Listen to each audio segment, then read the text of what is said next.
So, as I said, we have this session focused on presentation of data. And I think I'd like to start off by asking you, each one of you, in what ways is presentation the key to unlocking the riches that are in data? And I think, Peter, you said that figuring out how to present big data when we're talking is possibly the biggest bottleneck to leveraging all of the information that we have. Why is it a bottleneck, and what can be done about it? Well, I think you can think about it in terms of everything is a function of where you sit. So the only reason why we're talking about big data now is because it's the first time in history we have good enough computers to generate all this massive amount of information. But we haven't taught the computers really how to tell stories of what that data says. So, data in containing computers is more now than in a human brain. And so when we see that, it's very hard for us to relate to that. So we need a connective tissue between us and the computers, and that's the problem we really haven't solved. Take the example of smoking. We knew for many, many years we had a ton of data that it's bad, but we didn't know how to tell the story in a compelling way to get people to change their behaviors. And it took us actually a long time to figure out how to resonate with people in a way where they actually would take that data and incorporate it into their lives. And at Prezi, how does that influence your thinking about the product and the way that you developed it? I mean, you have, 250 million views now and like 25 million users. I mean, what's the insights that were there driving that? Yeah, so we think actually a lot about what makes information understandable and rememberable. Here's an example. If I were to ask you right now what kitchen appliances you have, just try it out. My wife does the cooking. Don't ever eat what he cooks. We have a cooker, fridge, freezer, microwave. Yeah, so probably what you did just now, as most people would have done here, you imagined yourself in your kitchen, looking around and then naming the objects one by one, right? Yeah. Now, what you didn't do is equally important. You didn't build a list of words, neither bullet-pointed or alphabetized, but primarily not textual. It takes us humans 12 to 18 years to learn how to deal with text.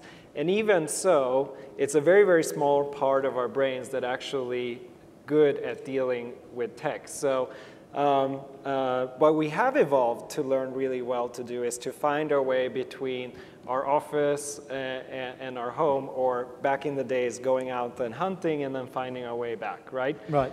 So if we can actually put information in a way that relates to the capacity of our brains, well, then we can engage a larger part of our brain capacity. And in Prezi's case, this is partly what we've done. We've taken an old format, the slide, which is very flat. You could think about it as pages in a book. And we put it in a space where you can arrange all your ideas, see the connections between them, step back, see the kitchen, but then dive deep in and see the appliances. Right, got it. So not a linear way of thinking, but a sort of complex, rich way of presenting different images and information. So the scientists refer to this as a spatial visual part of our cognitive skills that turns out to be a huge part of our brain. Right. Whereas the textual is a very, very small one. Got it. So that's also the reason why sci-fi movies, all have Tom Cruise moving information around space, right? And we all know intuitively that if we can arrange information this visual spatial manner, then we could really interact with it and understand it. And we can aggregate that vast amount of value that exists in the computers if we can arrange it in a way where we can actually relate and respond to it. And so, Pete, as the Tom Cruise of Trulia, you've got various different offerings like Trulia Local, Trulia Suggests. How are you using this visual spatial sort of mechanism to get customers in?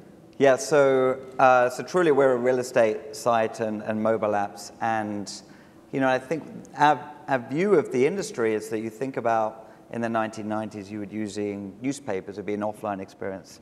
In the last decade, a lot of this data came online, so public data, listing data, property data, and where we see the future is about insights. So how do you build insights on top of that data? And a big way that we do that is through visualization, and the real estate industry is just an incredibly fertile environment. And think through your own use cases, like when the international people here move to San Francisco, you're trying to figure out how fast the schools, what's the crime like in this neighborhood, what's the commute. And this is all kind of multi-dimensional challenges, and it's aids itself so well to the real estate industry. So we're able to visualize. So we do everything from the scary earthquake zones in San Francisco and the Bay Area to local crime maps, and just think about being able to look at a map and visualize that. It's incredibly powerful, and I think some of the challenges, particularly on the consumer side, is how do you commercialize this? How do you make money from it? And I think for real estate, there's just incredible monetization opportunity for us as a business. What's been the most effective for you? Which piece of this graphic visualization that suddenly you said, wow, that's an uptick, that's money? So perhaps unsurprisingly, it's crime. Yeah. And it's, you think the sort of crime industry, a lot of crime data has been locked away in police precinct databases, and exposing this data is something that there's not really, the police precincts don't have a business model around it. The real estate agents are often limited what they can say because of fair housing regulations, but putting this out there was like, oh my God, this is like, there's been a violent crime in that area, or this is a particularly safe neighborhood, and that's been just a kind of phenomenal driver for our business. Interesting. Which just happened to be the use case of Tom Cruise as well in Minority Report. There's a theme here. We all want to be in the next film. Andrew, GE, I mean, you've got petabytes of data, right? I mean, huge amounts.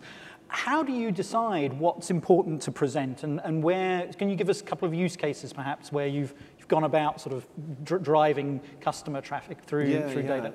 So GE, we obviously have a lot of different businesses. We have a lot of different goals. I think one of the things that we all sort of ladder up to is this idea of build, moving, powering, curing the world, right? We sort of align our products around that. And often what we do is with data is a couple of different things with big data and data visualization. Is we look at, one, we want to tell stories with the data. I think that's a theme that a lot of people are very familiar with, which is using all sorts of different ways of visualizing data in order to tell stories, right? We tell stories for a couple of reasons. One, we want to be able to understand the sort of space that our products and services are playing in, and how we can sort of improve those products and services. We also want to offer the opportunity and insight to other people to also sort of, be a part of that mission of making the world a better place. So that's data visualization. Our goal is to basically make the complex simple, right? Or simplify the complexity of this big data sets that we have. The other side of things, if that's data visualization, we look at data sort of interpretation or data representation, and what does that data help us do for our products and our services, but also for our customers as well.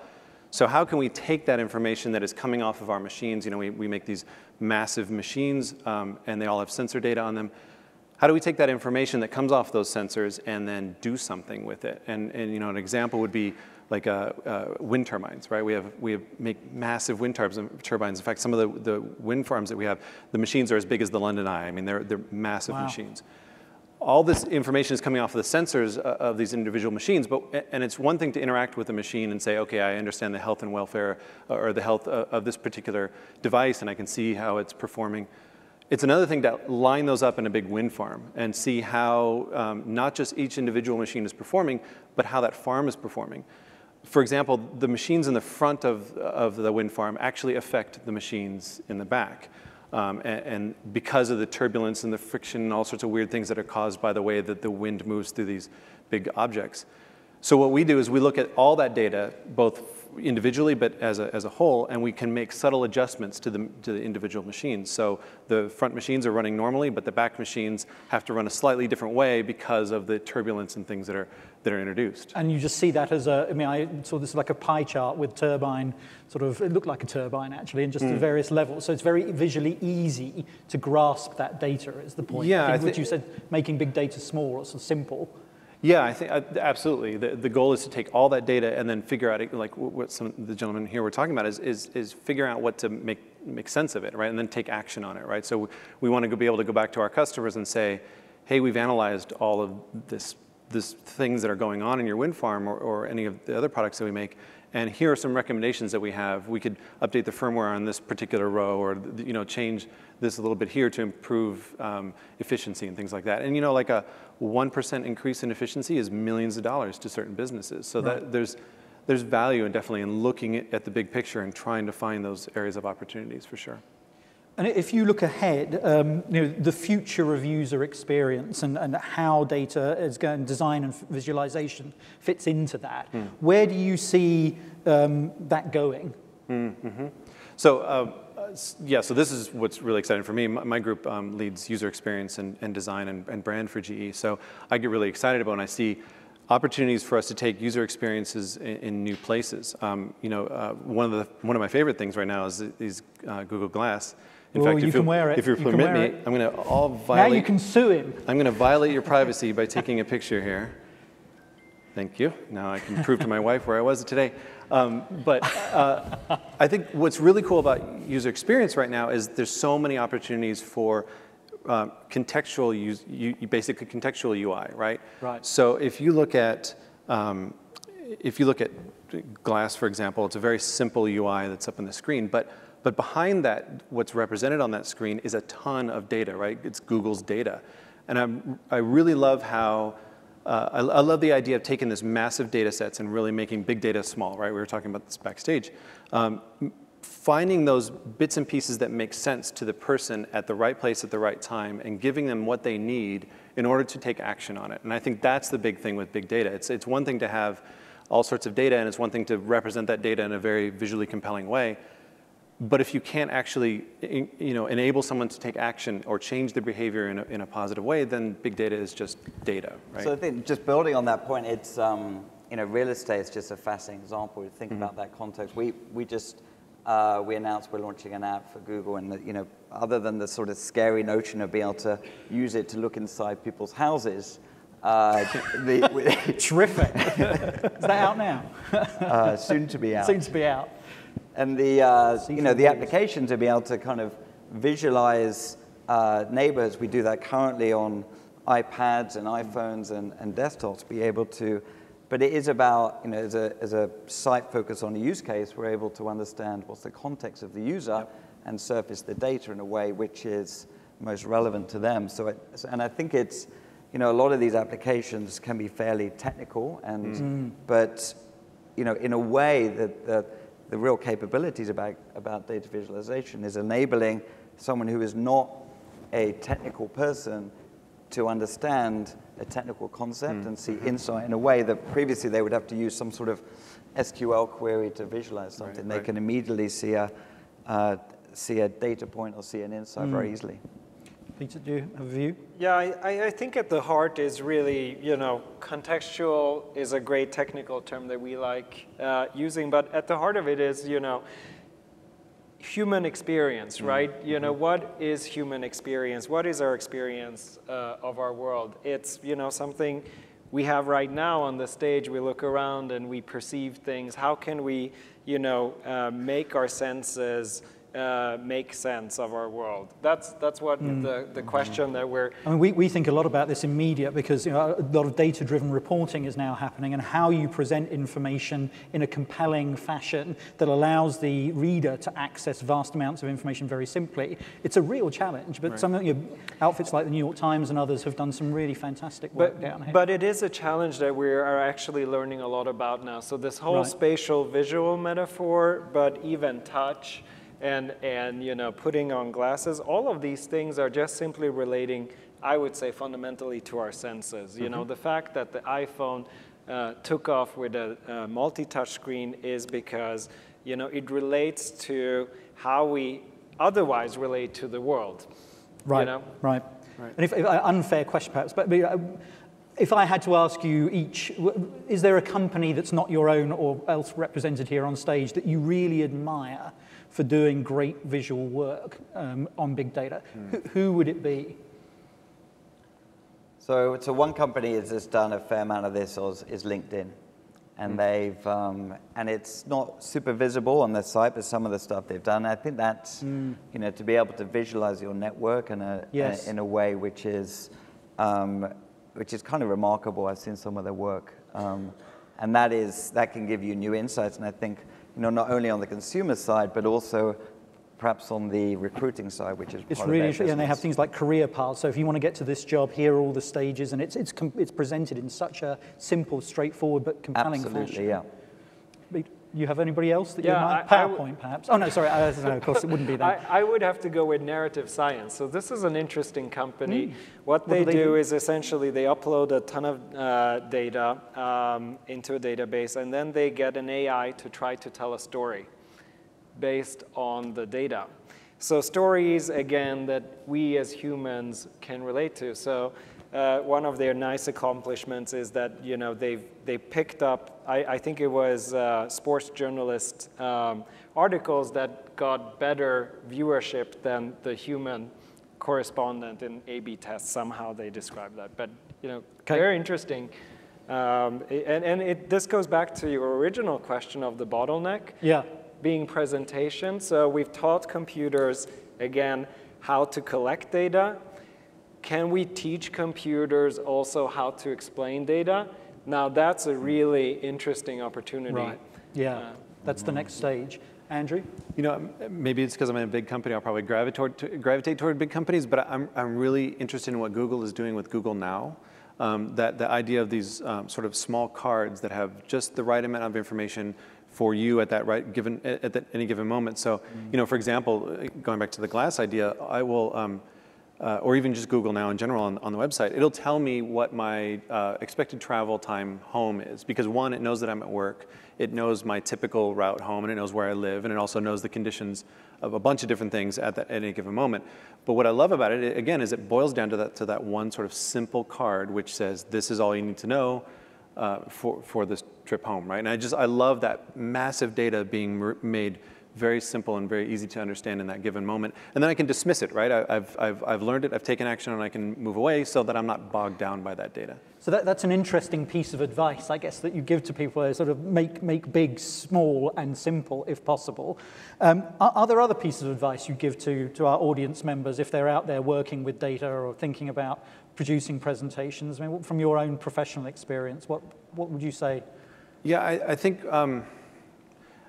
what I love about, so there's so many opportunities within big data, right? And visualizing that big data. On one hand, you're telling stories. On the other hand, it's like we were talking a little earlier, it's important for us to understand the question that we have to ask. But I think understanding, I guess I keep going back to context, I guess. Understanding the way people live in the world and what that information that you could possibly give to them could positively affect their outcome, right? Helping them make decisions, designing for data in such a way that enables them to take action on that information quickly.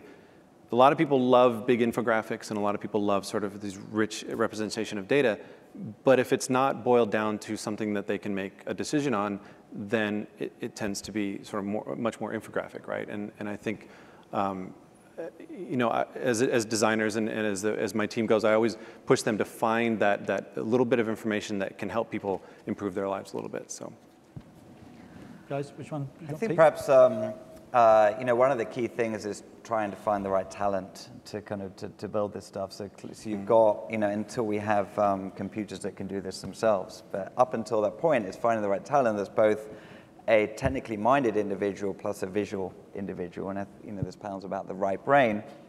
But to build a lot of this stuff, you need at least a strong capability on the left brain. And I think a lot of the way that designers and developers interact, this merged into one single role, which is quite challenging. So in a way, I think the career of the moment is the data scientist. The career of the next 5 years might be the career of the data designer or visualizer or whatever it's going to be coined by the Economist. Yeah, we'll find something, trust me. I think resetting our expectations on what is required to actually make use of data is the most important. So, having more data is not sufficient. I think it was talked about this morning. But I don't think we can simplify the understanding of data to analysis alone, actually. It's also a lot about creative work. So the most interesting things that there is to discover, we actually don't know what they are today. So if we just focus on questions that we know we want to find out, then we risk missing all of this wonderful opportunities that we can explore by adding on creative eyes to the data. So we talked backstage about Steve Jobs, who spent so many times on this stage, actually. On various stage, actually exploring how to tell an interesting story. It was not something that I think he looked at as an analytical exercise. He looked at it as a very creative exercise. There's 20, 25 ways of telling the story. Which one will resonate? Right. Which one will actually stick with people? And that's, enabling people in your companies to actually look at the data and come with creative stories around what this data actually means. So instead of having sort of 20% Google time, it's 20% data time. Just go play with the data for 20% of your week or month or whatever it is. And there are companies built on this, like Tableau, who IPO'd recently, who's democratizing data analysis in companies. Entire LinkedIn, Facebook are sitting and watching data and coming up with the stories and the insights. Right. But then you got to have the time, right? Yeah. You need to make time for creative thinking. And that's, I think if we reset our expectations regarding that, we have actually a huge opportunity to leverage this data banks. Fabulous. That's a great place. Let's get some questions. Can we get the lights up, please? And the microphones around. Questions for my panelists here. Don't be shy. It won't stop you from lunch, I promise. Have we got some? Yeah, one over here.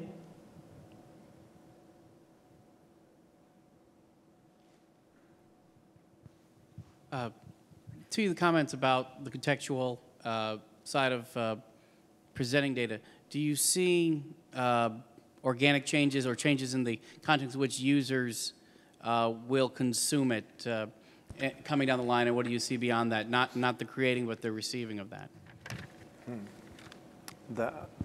That is a really good question. I'm not sure I'm going to answer your question, but I will give you an example of what I'd like to see happen. So we all have mobile phones, right? And we all have used maps on our phone, right? And when I'm sitting stationary and I have the opportunity to spend some time with it, there's a lot of data that comes off of that map that might help me make a decision about where I'm going to go or where I'm going to go eat or how to get to a certain place. But what happens when I get in a car and I'm driving, right? Now I'm in a completely different mindset, right? I'm distracted. There's a lot of other things going on. And technically, I shouldn't be fumbling around with my phone. But the device itself should know that, right? It should know that it's moving. It should know its location. It should know that I'm now in a different place that I was before. And could the device itself change in such a way that I absorb or that I sort of interact with that data in a slightly different manner? So maybe the UI becomes simpler, the buttons become bigger, or a lot of that extra data that I had before when I was stationary now goes away, and I'm only focused on the route, that I'm on right now, or the traffic conditions on that particular stretch of road. So this idea of changing the device to suit, and to present data in a way that I need it at that given moment, is really compelling. And there's not many devices that do that just yet, but I'm pretty sure that that's where we're going to be headed. So I'm not sure, I'm not sure if I answered your question, but that sort of speaks to the consumption of data in a different way. Anybody else want to? So the only, I think this is, you think about the web, one-dimensional initially, now two-dimensional, very visual web. A lot of these interactive tools provide another dimension, and I think your smartphones will start, not in the near future, but ultimately have more three-dimensional capabilities, which is pretty remarkable when you think about what that experience looked like. And you have this combination of visualization and this explosion of data. This is an industry which is only several years old. What is going to happen in 5-10 years' time? Because the devices will be there, the data will be there, but we need the creativity to figure out what that looks like. Do you want to add something? Nope. Yes, so at the heart of it is always going to be the human, I believe. So whatever your way is the best way to consume information, it'll be the task of engineers, designers, computers to figure out how to get it to you. So if you can learn about yourself sufficiently and how you actually can easily immerse yourself with information, then that's the answer. Right. Another question? One here. Yeah, thank you. Interesting stuff today. I was curious, earlier there was a lot of talk about big data in the context of regression analysis and predictive analysis and stuff like this. When I think of visualization, and you've used the word creativity, I think a lot more about serendipity, about discovery as a key part of creating metaphors. Would love to hear about that aspect and how you see that kind of moving the ball forward from a broader technology perspective. Pete, do you want to say that? Yeah, so I actually think that creativity will become kind of the competitive advantage that we humans have to computers. So I think we'll see more and more inroads by computers, taking over more and more of the analytical tasks that humans have been able to do. And for now, we are still better at this whole creative thing. And so I think we will be spending more and more of our time on that type of activity. And because of that, we'll also adjust our processes in companies. And so I was hoping we were going to be Tom Cruise in 3 years' time or 4 years' time, but that's just not going to happen, you don't think? Yeah, well, maybe. I think, yeah, no, very much. Okay. Here's an interesting data point for you. In the last 60 years, the average lifespan of companies on Standard & Poor's 500 list has gone from, I believe, 50, 60 years to 18 today. So, the most successful companies in this country have reduced their lifespan or their relevancy by a third. And so what does this mean? That means probably that the single most important factor deciding a company's ability to survive will be the company's ability to innovate and redefine itself, right? So when Apple takes 12 months to come up with a new gadget, everyone starts criticizing Apple and the share price starts dropping. What does this mean? I mean, this is not the world we used to live in, right? So in that world, the most important competency that we as humans can bring to the table is actually creativity, I believe. Heavens. Thank heavens for that. We are saved. Ladies and gentlemen, please thank my panelists. Gentlemen, terrific job. Thank you.